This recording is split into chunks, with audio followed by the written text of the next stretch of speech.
मैं एक जल परी थी और मुझे एक इंसानी लड़के से प्यार हो गया था। लेकिन चिंता मत कीजिए, ये कोई साधारण परी कथा नहीं है, क्योंकि उस लड़के से भी बढ़कर मेरी जिंदगी की सबसे बड़ी दौलत वे दो इंसानी लड़कियां थीं, जो मुझे पहली बार धरती पर आने के बाद मिली। हमारी पहली मुलाकात एक भयंकर तूफान के बाद हुई थी। क्लेयर हालात का जायजा लेने आई थी, लेकिन गलती से तालाब में गिर गई और समुद्री घास के पीछे छिपी मुझे देख लिया। मैं उसे देखकर जितनी चौंकी, वह मुझे देखकर उससे भी ज्यादा डर गई। यहाँ तक कि जिस लड़के पर उसे क्रश था, उसके बचाने के बाद भी वह कांप रही थी। क्लेयर को पूरा यकीन था कि मैं उसकी कल्पना नहीं थी, इसलिए उसने अपनी दोस्त हेली के साथ मिलकर रात में दोबारा तालाब की जांच करने की योजना बनाई। उन दोनों की मजेदार हरकतें देखकर मुझे यकीन हो गया कि वे बुरी इंसान नहीं थी। अचानक हेली चिल्लाई, अरे मुझे बाल दिखाई दिए। मैंने सोचा, हे भगवान, ये दोनों मेरी एक भी बात नहीं सुनेंगी। मैं उन्हें समझाने की कोशिश कर रही थी, लेकिन वे लगातार बहस करती जा रही थीं। फिर जैसे ही उन्होंने मुझे साफ साफ देखा, दोनों की आंखें फटी की फटी रह गईं। इंसानों के लिए पहली बार जल परी को देखना हैरानी की बात हो सकती है, लेकिन ये दोनों कुछ ज्यादा ही नाटकीय थीं। ऐसा लग रहा था जैसे उनके जबड़े जमीन पर गिर जाएंगे। धीरे धीरे उनका डर जिज्ञासा में बदल गया और वे मेरे पास आकर बातें करने लगी। ये पहली बार था जब मैं इंसानों के इतने करीब आई थी। मुझे उनके पैरों को देखकर बहुत हैरानी हो रही थी। तभी तालाब का रखवाला आवाज सुनकर वहां आ पहुंचा। क्लेयर और हेली जल्दी से वहां से भाग गईं और अगले दिन दोबारा मिलने का वादा कर गईं। लेकिन अगली सुबह दो आदमी पंप लेकर आए और पूरे तालाब का पानी निकाल दिया। मुझे मजबूर होकर पास के एक स्टोर रूम में छिपना पड़ा। कुछ देर बाद क्लेयर और हेली मुझे ढूंढते हुए वहां पहुंच गए। मुझे बाहर निकालने के लिए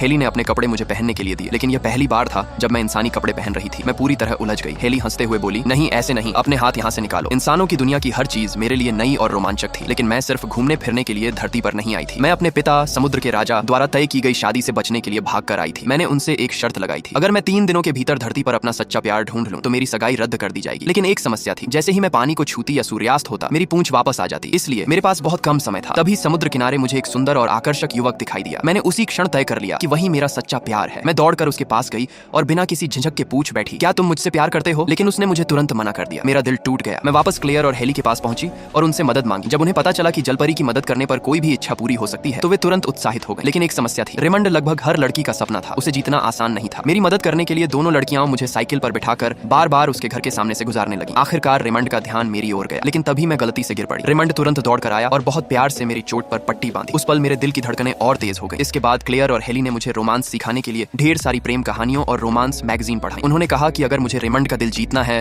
तो मुझे सब कुछ याद रखना होगा। लेकिन हर बार